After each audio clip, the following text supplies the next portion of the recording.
Workforce healthcare. In fact, before we start, give us a little bit about workforce healthcare and about yourself before we get into anything else. Sure, thanks, Brian. Okay, so I'm the sales manager for an organization called Workforce Healthcare, and our core business is about providing healthcare at the workplace. So we have really three key pillars of services. One revolves around compliance, driven by the Occupational Health and Safety Act, occupational healthcare, medical surveillance, health risk assessment. The second service renders around primary healthcare, so your first touch point in terms of day-to-day acute and chronic disease management. And then we also look at psychosocial support, so whole worker wellness we look at. This is the psychosocial element. This revolves around mental health and mental awareness of employees. I've been with, Yeah, so Rob, if anybody needs to contact you, your email is in the description below. So if they need to get hold of you for anything around wellness and healthcare within the workplace, they can contact you on your email, which is in the description below. Thanks, Brian. Cool. So tell me, obviously we're going to be talking about returning to work and screening in the workplace. Tell me tell me a little bit about that. What's in the name, return to work screening? What is that about? Okay, so everybody I think is abuzz at the moment with the economy opening up. We've been in lockdown for I think 5 weeks now, 6 weeks now. We've moved into level 4, we've moved to level 3, and there's this whole concept of return to work and return to work readiness. Typically, when you hear about the concept of return to work medical, where does that come from? So typically, if an employee's been laid off for a period of time, or they got sick or they're ill, they would have to come back to work and do a return to work medical. And the reason they have to do that is they need to be fit to perform their job. And the organization needs to see whether the individual is actually fit enough to perform their job. Hence the concept of a return to work medical. And do you think this is going to become a legislative requirement or a legal requirement for workplaces to have a screening or a medical, specifically with regard to the pandemic that's happening now? Is it likely that we're going to have sort of similar things happening or similar requirements from a legal point of view? Yeah, absolutely. So I'll talk about the legislation and the legislative framework in a moment. Within the context of COVID and COVID-19 and work preparedness, in other words, going back to work, one of the key things that you do have to do is employee screening. You have to do medical screening because here you've got a disease.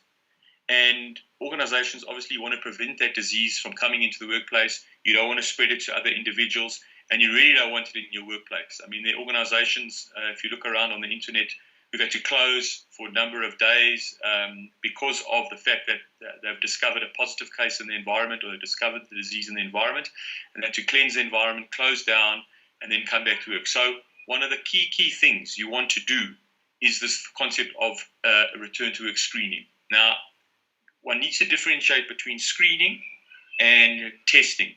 Screening is screening. It's not necessarily conclusive at all that you've identified somebody with COVID-19.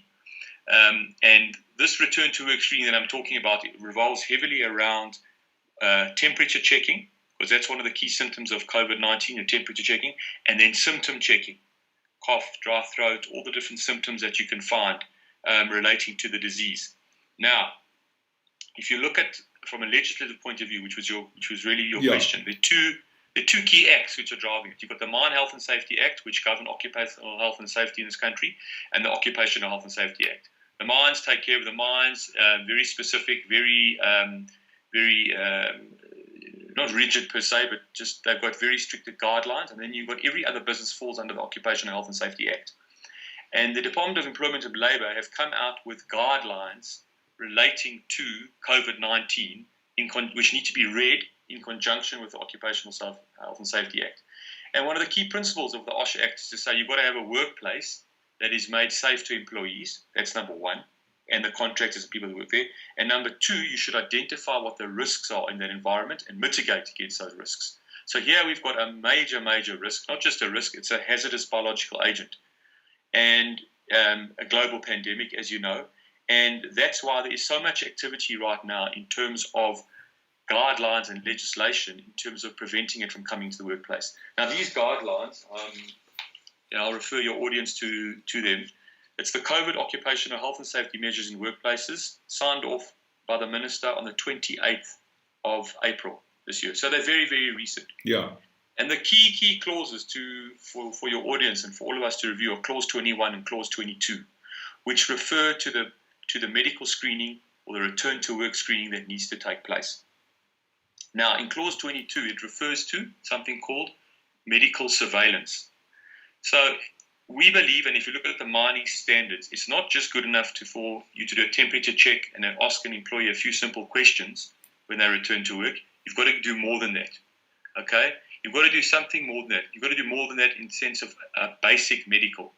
And we propose that you should be doing a blood pressure test, you should be doing a cholesterol test, in addition to what the Act is specifically saying. So we're looking for the underlying illnesses, essentially, as well as the virus itself. We want to actually see whether or not our employees fall into the risk category. Am I correct in saying that? Absolutely, you're spot on, Brian. What we see and what we've learned globally is that people who have underlying chronic conditions, comorbidity conditions, are more at risk.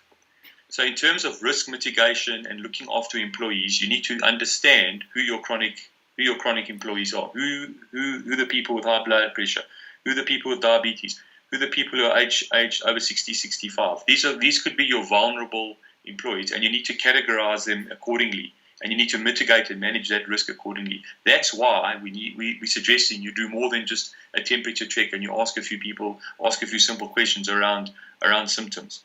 And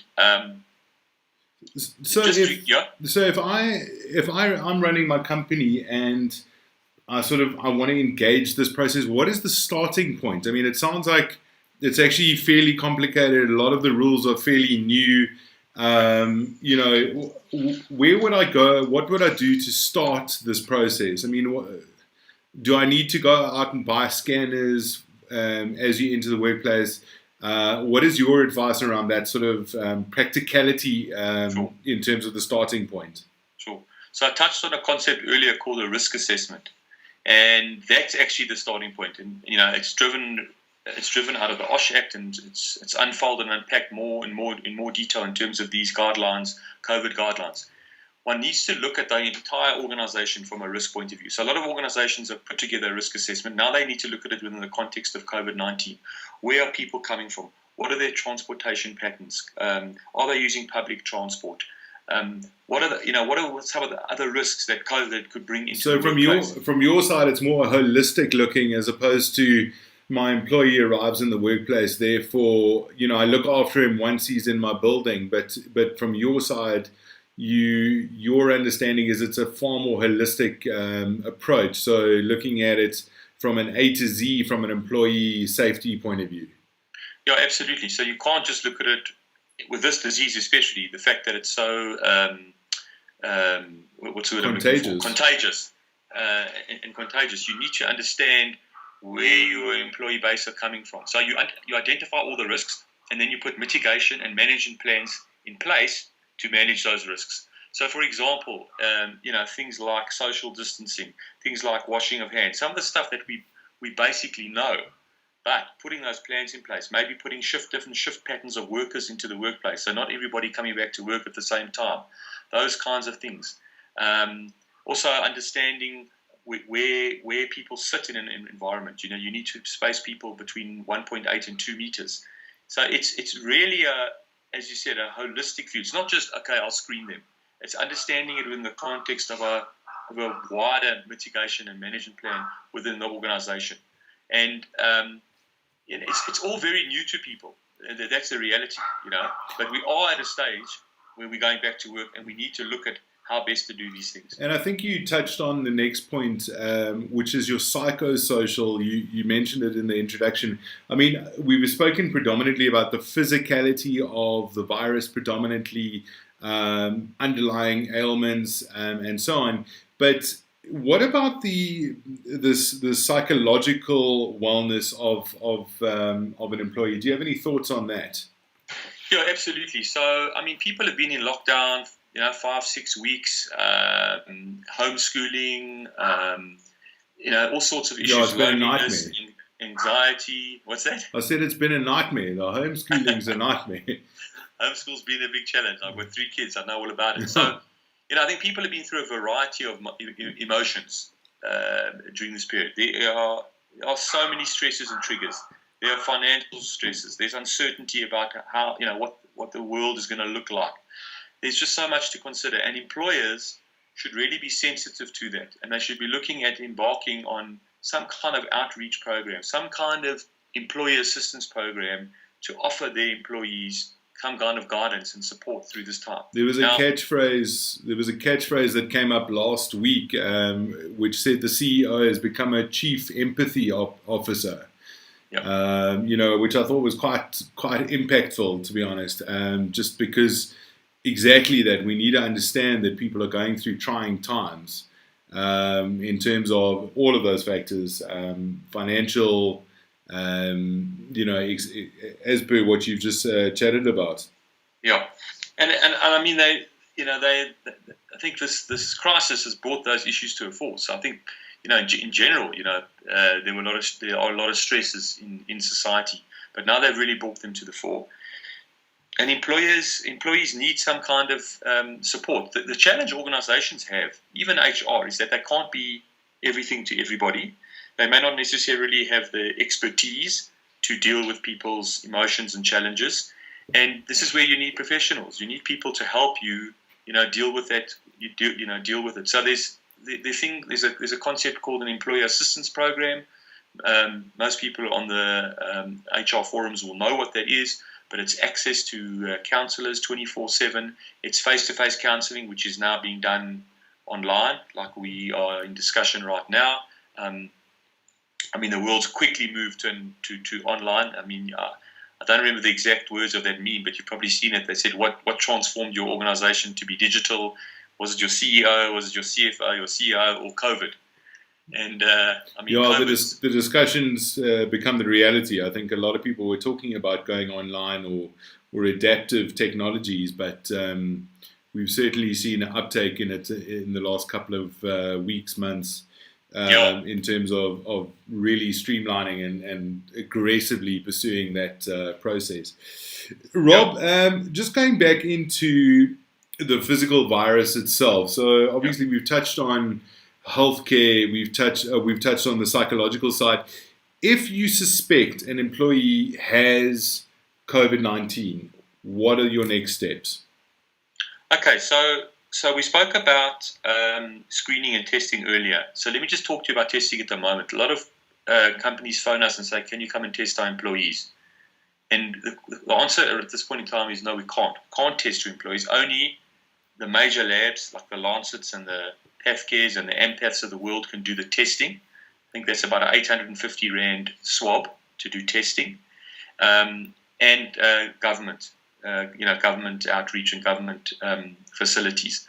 So the question is, the typical scenario, you're screening your employees, they're coming into the workplace, somebody says, no, I've had diarrhea and I've had a temperature, what do you do? So if you look at all the guidelines that government is putting out, the work preparation guidelines, you should have something called an isolation room. And you should have the necessary PPE, which stands for personal protective equipment, at your workplace. Because immediately you want to isolate that employee. So that's one of the buzzwords. You want to isolate that employee, and you want to give them and yourself, the people who are dealing with them at the front line, PPE, a mask. That's probably the most important thing, is to give them a mask, and obviously access to hand sanitizer and that sort of thing, so that they stay clean.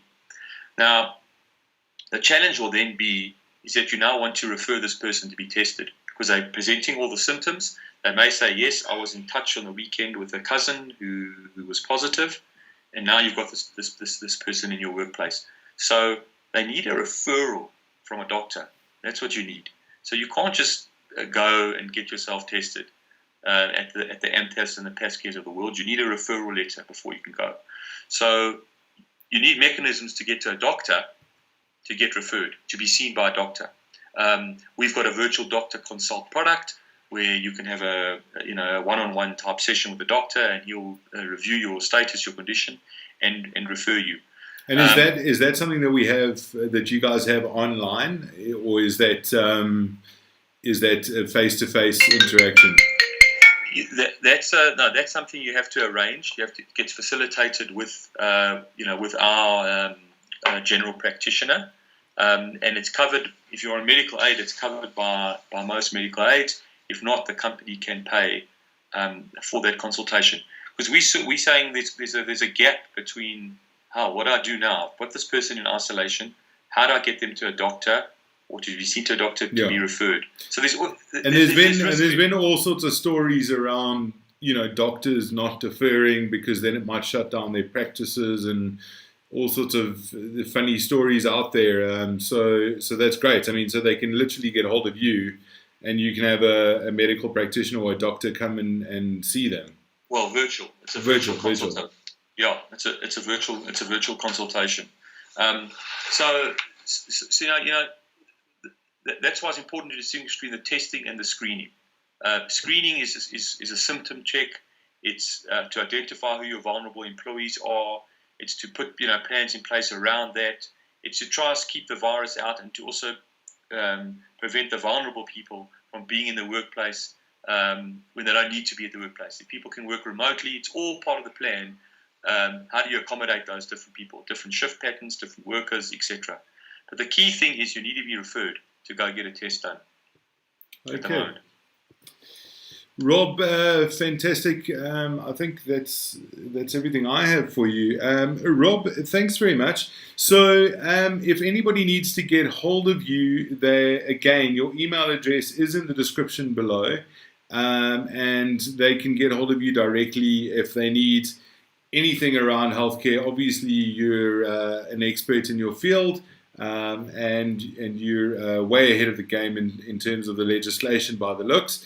So if anybody needs to get hold of you, they can get you in the description below, or at Workforce Healthcare. I'm sure they can get you on the internet as well. So thanks very much. Thank you for your time. Right. No, thank you for the opportunity. Good luck to everybody. We're all in this together. It's all new for everybody.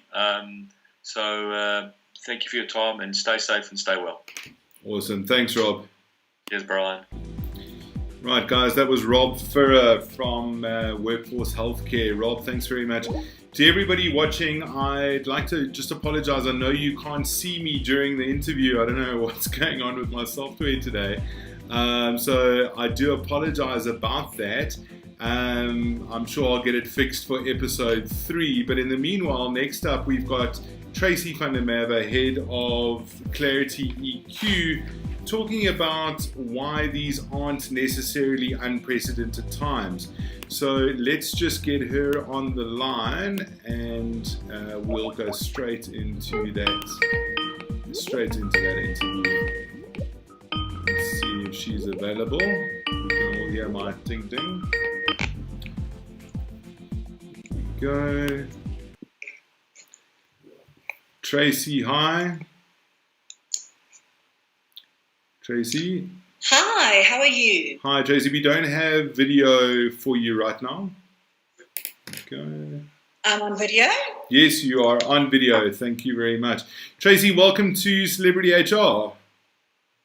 So excited to be on a celebrity show. Hey? Yeah. TRACY, so thanks very much. To begin, I think firstly, just tell us a little bit about yourself, as well as tell us a little bit about Clarity EQ. Okay, great. So I've been in recruitment for 23 years, though I look very young. So I've worked with amazing thought leaders, both within my organization as well as clients. We have done amazing work, and it was really out the box thinking, a lot of people analytics, and because of my passion with regards to that, I decided to go on my own and I now concentrate on profiling and people analytics and matching the person to the right environment, the right manager, the right organization, and giving them purpose and meaningful work. So, Tracy, do you think profiling is going to be vital in terms of how we engage employees from a recruitment point of view into the coming months? Obviously, it's becoming less and less possible to recruit face-to-face, and through a face-to-face interview, I think we all know, we've all been there, that you can sort of pick up nuances within a person's character and personality that you might not be able to pick up in an online setting such as this one. So do you think profiling is now going to become a crucial part of the recruitment process, where maybe, although I think many companies have engaged in it, it's not been taken as seriously as it might need to be going forward? So I think profiling is going to play an exceptional role within recruitment. I think we have used profiling and our robust recruitment process almost in a negative way to find a reason to exclude someone from that particular position. Now more than ever, we need to understand that the workforce is not homogenous. Everyone is unique. Everyone has got inherent capabilities, inherent strengths, and now we need to be able to understand their profile, put them in the right place so that efficiencies are realized quicker. The impact of what they can do is far more significant than if they were not put in the right position, and that the speed to productivity is increased. I think the other thing is that we need to realize now more than ever that efficiency is far more important than innovation. We have to be able to get things done, and we need to also understand that there are people and profiles that are initiators, other people are executors, and then there are support people. And if we're able to link all of those three profiles together, I think that our effectiveness and our efficiencies will be far greater than asking for the unicorn, for want of a better word, who can do all three things. And we know that it fails. Yeah, I think, those of us that have been in recruitment understand that sort of unicorn scenario. Everybody wants it, and they want it for 20% less than the market rate. And, I think everybody who's watching, who's been in recruitment, kind of understands all of that. We wanted to talk about what is meant by, you said these are not unprecedented times as your subject matter. What did you mean by that? I think so. We've had a lot of time to regroup, refocus, and reimagine. And I think, again, we need to understand that we need to remain relevant. We need to be able to do, and very specific people need to innovate, but not be integrated into the business from a day-to-day perspective. And upon reflection with regards to that, I've been involved when the motor industry became automated and they wanted to make their staff redundant.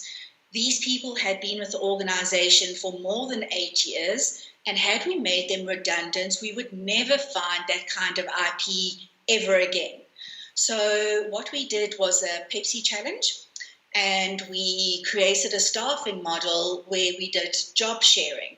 So half of the productivity or the job was actually carried out with automation, and the other half was carried out with people and the 8 years of experience. And when we used the people analytics, there was such a significant difference that people were reintegrated into their positions, and automation only took 20% of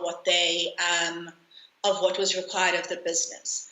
The second thing is, and I think we all know this, is in the cellular industry, everyone has moved away from normal SMSs and voice calls. We're now on WhatsApp calls, and that whole part of the business has actually become redundant as well. And the data element of cellular has grown exponentially. So what do? Do you make everyone in the normal 1023 contact centers redundant, or do you profile them and understand where their strengths are and move them into data, understanding that the trends of cellular and data are going to grow, and we don't want to lose that IP. So when we speak staffing models, I think we've got to change our mindset and not think temp perm contracts. We've got to think shared work, so that we don't lose that IP. We may reduce hours and share the work, but we're not losing the IP. So when all of this actually does come to an end, we've retained our people and our business does not suffer, and we do not incur the additional costs of recruitment. Would you say then that COVID should really be looked at from a point of view of almost a disruptor in industry? So, using Uber as the taxi industry, or data, or, there are hundreds of examples in terms of disruptors, Airbnb for the hotel industry. Yeah. Should we be looking at COVID-19 as really just a disruptor, as opposed to necessarily a pandemic that we sort of waiting to get out of, as opposed to this has changed the way we're doing business. It's changed the way we're going to do business, and if we adapt, we will survive. Is that kind of what you're saying? Am I interpreting you correctly? So I think with regards to COVID, is it a disruptor? 100%. Was artificial intelligence a disruptor? 100%. Was FICA and RICA a disruptor? 100%. But what we now need to do is we now need to understand we are no longer defined by job positions or just categories of work, so that we are able to validate ourselves by a position. We now need to take what we've got, unpack it, and understand the skill that's tangible, that can be used in the actual environment, and then implement that so that we can make an impact. So even Uber, for want of a better example, the people that have been adaptable and have got resilience just during this period have actually become people that are now doing deliveries, that are now doing completely different things, but they know they've got customer centricity, they've got an entrepreneurial skill, and it's something that you can apply. And I think when we definitely look at people, candidates, particularly executive candidates, they are so astounded by the fact that they have got these skills and outcomes where they have impacted the organization so significantly, and only when you sit down with them do they understand, or do they remember, or do they even acknowledge what they've done for the business. Even entry-level people. Yeah, I think that might be relevant across employment sectors. It's not going to be executive, but getting involved in a small project as an entry level staff member can also have a massive impact. But I suppose attitude is really a foundation of that, and willingness to be part of something bigger than yourself. So I think the other defining factors are we are born with inherent skills and capabilities. And the two things that make us successful are those inherent capabilities and resilience. And if we have those two things, we are predisposed for success.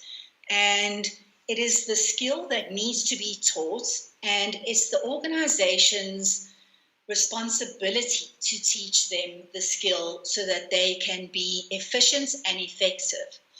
We have had a situation where recently we want the unicorns and we place them, and the organizations are training them for 2 days. How are you set up for success? How is your speed to productivity going to be impacted? How is your experience with the organization going to feel when culture actually eats strategy for breakfast? So then,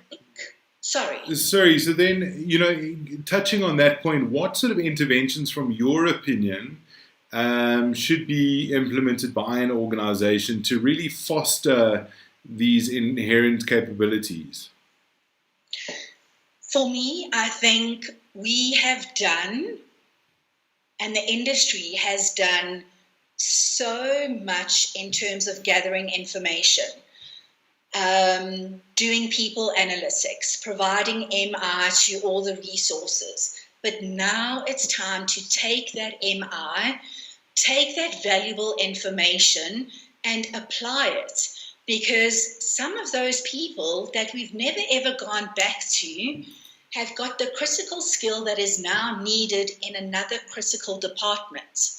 If we do not have a life cycle, if we do not have a succession plan for these people, and if we do not understand their profile, and we're spending thousands of rands trying to understand the person, but we put it in file 13, what is the point of doing that profile?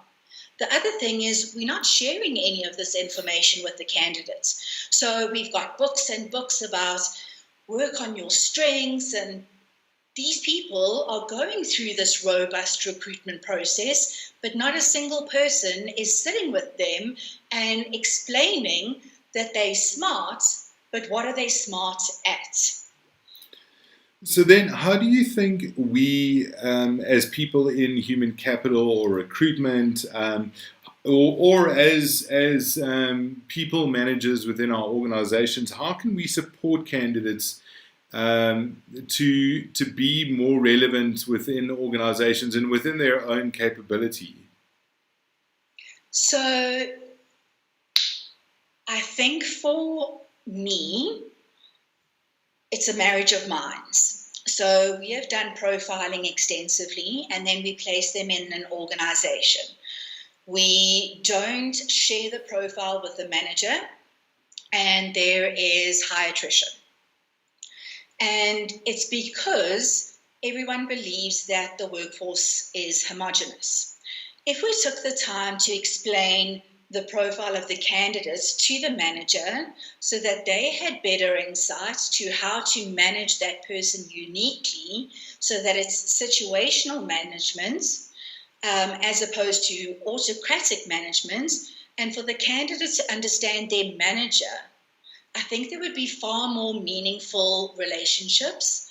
The other thing is people do not change. It is the environment that needs to change. So do we understand the external factors that are taking place where we should be putting people in very specific positions to get the best out of them? The other thing that I find is you have, everyone says it, you leave your manager, you don't leave your organization. Why is there such a high recruitment process but not a marriage of minds. If we don't understand the people that we're working with, and if we don't give them the people that can support their success, we are failing our people. And not for 1 second do I believe anyone wakes up and wants to be unsuccessful. So let's look at sick leave. Let's look at attrition. Let's look at poor productivity and understand perhaps this person just isn't happy in their position and we need to relook their strengths. Also, now is an ideal time to actually take people analytics and understand who was the most productive working from home, because not everyone is. And if we understand that workforce that was productive during this time where we had to work from home, perhaps that is the best environment for them, and we can be far more productive with regards to that, save money from infrastructure. It's a whole different world that we're living in. I suppose that also touches on the type of management interventions that we're going to be looking at into the next coming months, specifically regarding people's time, a time in front of a computer. How do we actually manage people from home? How do I know that my employees are not just having a sleep for the afternoon or whatever the case may be? But I suppose going into sort of looking at how to profile them, we can determine who is more likely to want to have that sleep in the afternoon. A silly example, I know, versus somebody who's going to be driven for the full 8 hours of the day. I suppose these tests are going to become critical in terms of analyzing who it is that I put into these positions where it really is self-contained in many cases. I mean, before COVID, obviously, we could have an office space where you can kind of watch and, monitor or whatever management style we looked at. Whereas now, I suppose, with the new world that we're about to enter, that type of management style is no longer going to be relevant. We need to sort of relook at people directly in terms of how they need to be managed rather than the way we want to manage. So I think we come from a very autocratic history. So even though we want to be democratic and allow for freedom, something inherent in us from our history, we've got a very autocratic management style, no matter how much we choose to try and circumvent that.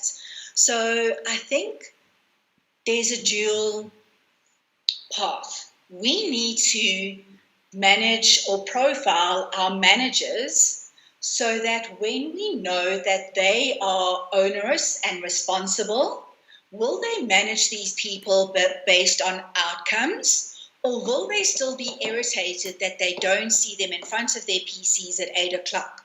Because those type of managers should be in the office, where managers who manage on outputs should be the person that actually manages remote teams.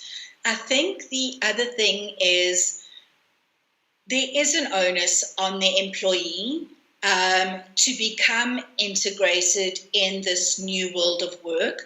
And there is an amazing example where it was in the Iraqi war, and the Americans weren't able to strategize because they didn't have any opportunity to use airplanes. So what they did was they used Zoom, they used Skype, and they had everyone join, and there was no limitation to who could join.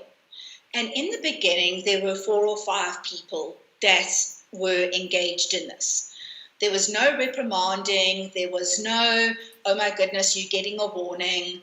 And as time went by, 3 or 4 days, more and more people started being included because they kind of suffered from FOMO, for want of a better word. We've got to make these platforms so democratic that employees want to join. They want to be part of things. Why do we have to always use a carrot and a stick? And a very, very powerful manager said to me, one day, how would you feel if someone gave you a warning? And I said, well, I pack up my bags and go, because they obviously haven't seen all the value that I've been giving the whole time. And now they've reprimanded me as if I was a child, and they didn't coach and mentor me to tell me what I had done wrong. So do I have the right manager that's going to do that? Do I have the right manager that's going to manage me on outputs? Does that manager allow for me to sleep during the day, but understands by the next morning he's going to have the outcomes that he so desires? It doesn't matter what you do as long as you get the job done. But there are only certain people and certain profiles that can do it, whereas other profiles do like structure. They do like the autocratic management style. So then if we understand those profiles, we understand who can work independently and who relies on being in that team and being told what to do. Tracy, that's a lot to think about. So thank you very much. We're running out of time, so I'm going to cut us here. But if anybody wants to contact Tracy, they can contact her directly on the email address that's in the description below. And that is for both organizational assessments to run on staff members, and I believe you also look at the profiles of individuals to manage them as a brand as well. So if anybody needs rebranding in terms of themselves, as well as organizational screening or profiling, they can contact you in the description below, your email. Tracy, thank you very much for your time. We really appreciate it here at HR Celebrity. And I hope we all kind of acknowledge that the world has changed. We're going to have to invest in our people, and we're going to have to identify the strengths of people in a lot more efficient fashion before employing going into the oncoming months. So thank you very much for your time. Brian, if I could just add, the first 5 people that want to send me their CV, I would like to give them free advice in terms of how to change their CV into an output-driven CV, and also assist them with their LinkedIn profile. Wow, thank you so much. Once you get that, once you have that done, it's phenomenal, and you'll be able to actually market yourself as a pivotal brand within the industry. That's so kind of you, Tracy. Thank you very much again. Cool. So everybody's heard that. If they want to be marketed, the first 5 CVs or 5 individuals that need rebranding, please contact Tracy, and it'll be absolutely for free. That's fantastic. Thank you so much. Tracy, because I'm on HR Celebrity. Thanks a lot again, Tracy. Thank you so much. Have a good one. Cheers. That was Tracy from Clarity EQ. Tracy, thank you very much for your time. Guys, that is it for the show. So I hope that was useful. I hope you got a lot of knowledge out of that today from Rob in terms of screening, from Tracy in terms of how to assess and how to profile candidates. Guys, please don't forget to subscribe. We're trying to do something special here. We're trying to make sure that HR is in fact showcased at a time like this. People are the most important part of the organization, and we really want to put emphasis on that and create a platform where we're not trying to sell you anything.